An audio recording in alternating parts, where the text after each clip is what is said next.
Basta may diskarte at sipag ka lang ay siguradong papaldo ka din sa buhay. Katulad netong si Nanay Emmy na nakakabenta lang naman na mahigit 1,500 pieces ng espasol araw-araw. Kung susumahin mo yan dahil 50 pesos gada 12 pieces ay meron siyang mahigit 6 to 7,000 pesos na kita araw-araw lang. Sabi nga nila, kesa isisi mo sa iba yung sitwasyon mo ay tumayo ka dyan at dumiskarte ka ng marangal. Hello po, ako po si Emmy.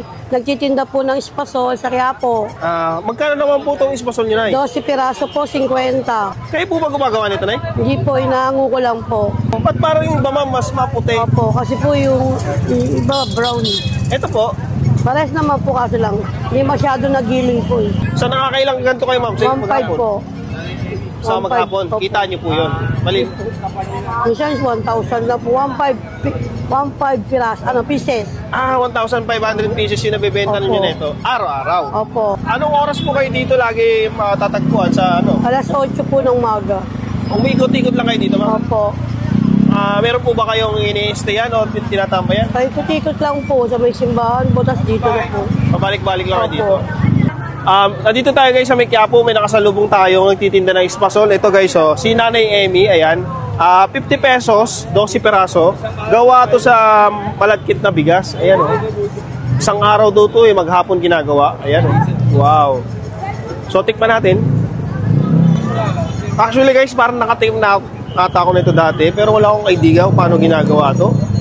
Akala ko gatas to Nay, ano po yung puti na to? Giniling na bigas po. Ito to? Opo. Giniling na bigas pala to guys. Akala ko ano siya, powdered milk.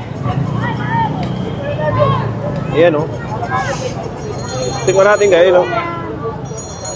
Wow. Para siyang pochi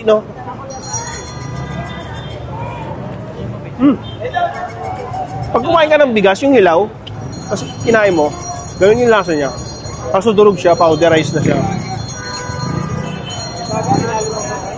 Tapos yung texture niya sa loob ang lambot. Ang sarap.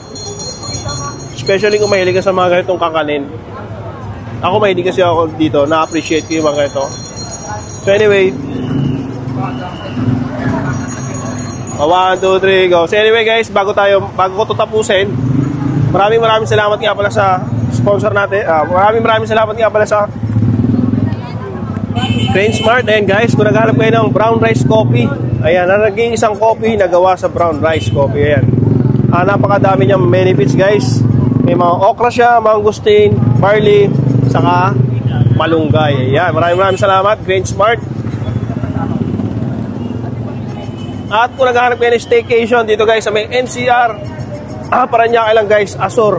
Ayan Dream Stay guys. Legit na legit. PM lang kayo guys, napaka-affordable na mga price nila. Hindi ko na ito papahabain pa. Kung mapapadaan kayo dito sa may Carriedo, papuntang simbahan, at nakasulubong nyo si Nanay, best tikman nyo to. Maraming salamat. Thank you.